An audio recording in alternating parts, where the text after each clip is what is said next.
the wait is finally over and Steel Curtain is officially open. It felt like this day was never going to come, but here we are, the ride is open and ready to thrill the public. I was able to spend a good amount of time with Steel Curtain on July 12th during the Media Day event. So after allowing myself a couple days to soak it all in, I'm ready to provide my complete review of this new Steeler-themed attraction. Presentation.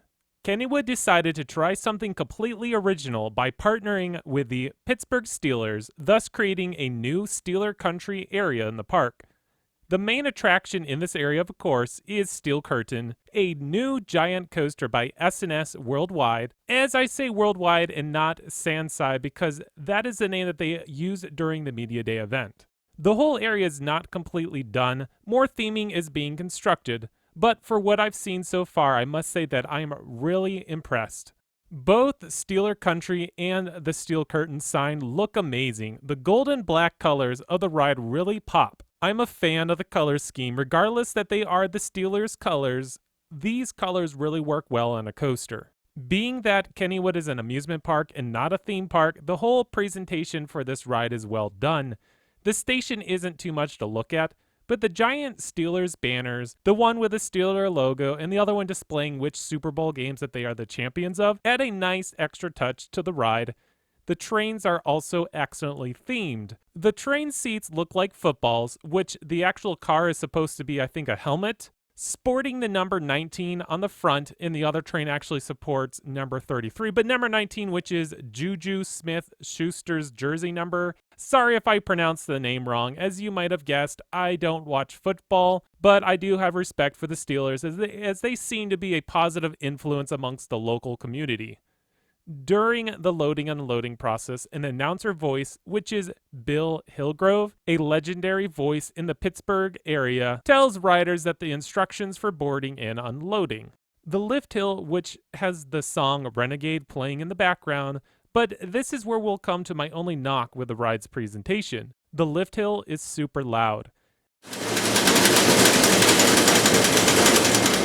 Not as loud as Steel Vengeance, but it's loud enough that when you are on the ride, you can't hear the music playing, which is a real shame. The music would have added a nice touch, pulling you into the whole Steeler-themed attraction, but you just can't hear it.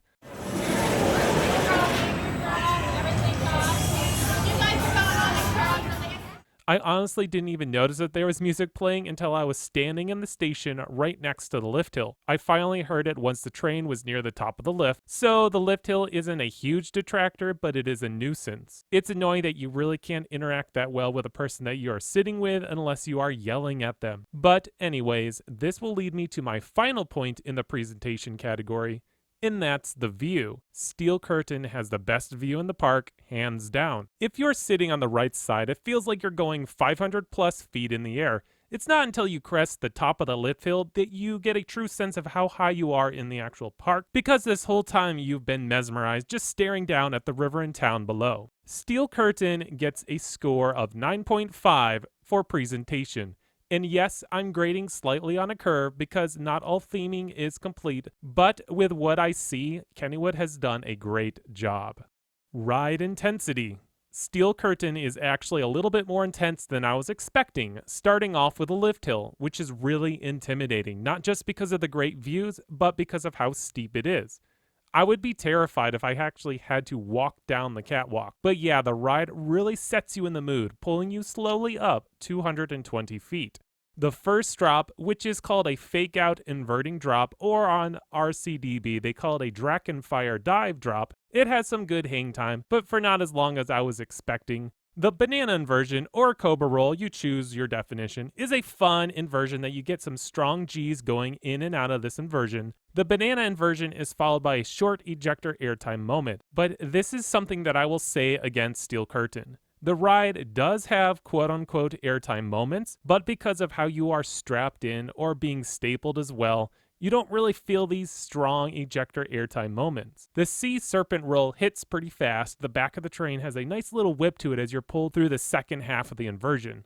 The bottom of the Sea Serpent roll packs in some strong positive G's. It's really hard to keep your hands up during this spot, but then you're flown into a good, strong floater airtime hill, which actually lasts about a good 30 seconds. Again, the restraints really limit the full experience of the airtime, which is a shame, but this is a good airtime hill, not my favorite in the park, but a good airtime moment.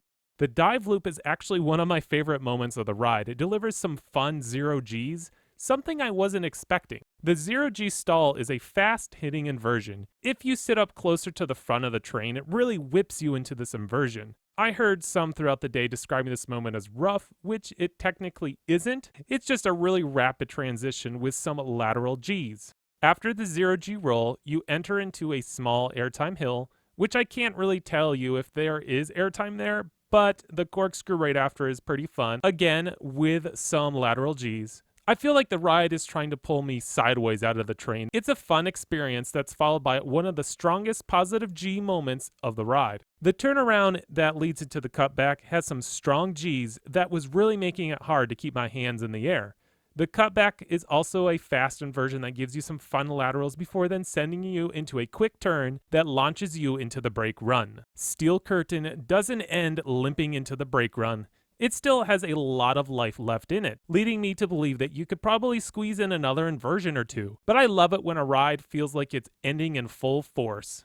Steel Curtain doesn't feel short at all. It's about the perfect length, I'd say. Overall, Steel Curtain is a pretty intense ride. I don't think it earns a 10 rating for intensity, but it gets pretty darn close. Steel Curtain gets a 9.5 for ride intensity. Fun factor.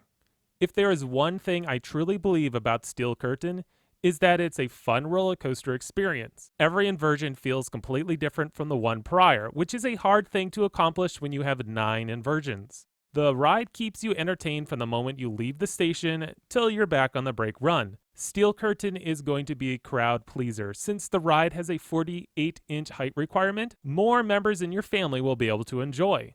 The ride will easily interact with the other guests who are walking about in the area, which is only going to make others more excited to ride. As I mentioned previously, the airtime moments on Steel Curtain aren't as exciting as I would have hoped, so it will affect my fun factor score a bit, but the rest of the ride delivers. The moments that may not be super intense are still fun. Because I prefer airtime to inversions, Steel Curtain was never my cup of tea, but since this ride has done the inversions so well, I find myself liking the coaster more and more. At the end of the day, I think a score of 8 sounds about right for the fun factor. Some might think it's a little low, but I can understand that. But with those airtime moments not being as exciting, and being a person who's not a huge fan of inversions, I mean, I do like inversions, don't get me wrong. Just, I would choose a good airtime moment over an inversion any day. All in all, I am satisfied with my rating. Originality. Beyond what we've been seeing with RMCs, Steel Curtain is quite possibly one of the more original coaster designs out there. The ride support structure is very unusual looking. Many coaster enthusiasts consider this ride to be ugly looking, but the look of the ride has been growing on me. Steel Curtain features 3 record-breaking stats, which is the tallest coaster in Pennsylvania at 220 feet. I'm sure they'll be broken next year with the new hypercoaster going to Hershey Park. Most inversions on a coaster in North America with 9 unique inversions. This is actually a pretty impressive record because no roller coaster in North America has exceeded 7 inversions in like over 20 years.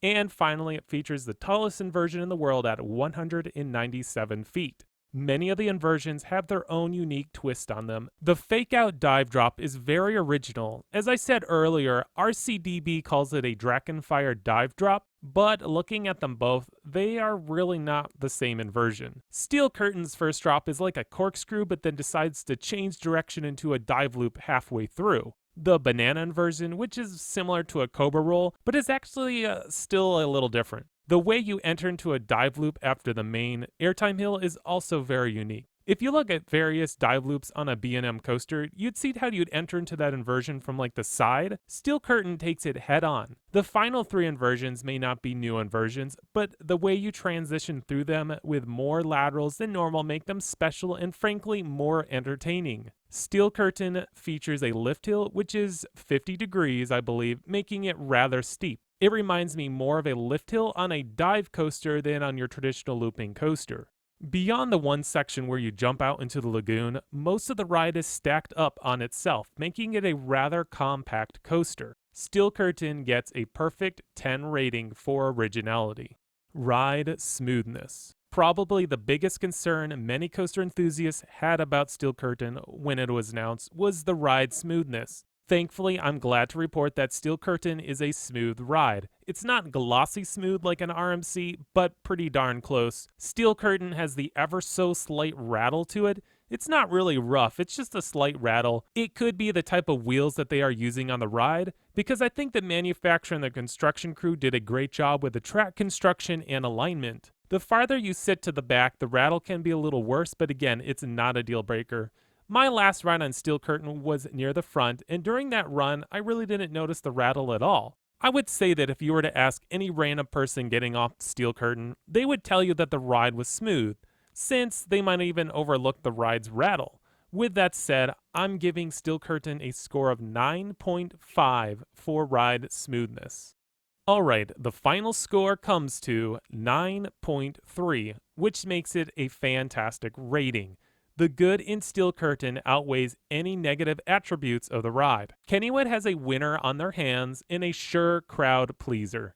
The lines on opening day for Steel Curtain were actually one of the longest lines that we've seen in the park in quite some time. I'm sure as more people get on this thing, the more positive reviews will be pouring out. I've yet to hear anyone say that they disliked Steel Curtain. I think there is something here for everyone to enjoy. Sure, the style of restraints restrict the amount of airtime that you would experience, but that's not going to stop you from having a good time on Steel Curtain. For my personal score, Steel Curtain gets a 9, which is still a fantastic rating. Steel Curtain is a great coaster, but if I were to be honest, it's not cracking my top 10. Not sure if it makes it into my top 20 either, but again, I've been on over 200 different roller coasters, so it's hard to nail down a list sometimes. After the media event, when I was riding Steel Curtain for the day, I asked my friend Jonathan, who's the man behind Rampaging Rex Productions, if he had to choose between Steel Curtain or Phantom's Revenge. Without any hesitation, he said Phantom, which actually I can agree with. Honestly, it's really hard comparing the two because they're completely different animals, but since I prefer airtime, Phantom would be more of a ride for me. Steel Curtain offers a little bit of everything, so it's going to connect with a wider range of an audience. According to my opinion, Phantom's Revenge is still the king of Kennywood, but for many, they are happy to hand that crown over to Steel Curtain. Well, that's my review of Steel Curtain. If you've ridden Steel Curtain, let me know all about it in the comments below. If you haven't ridden this new legendary coaster, make plans to get to Kennywood soon. Oh, and always, please subscribe so you don't miss out on more great content coming your way by X Scream Thrills.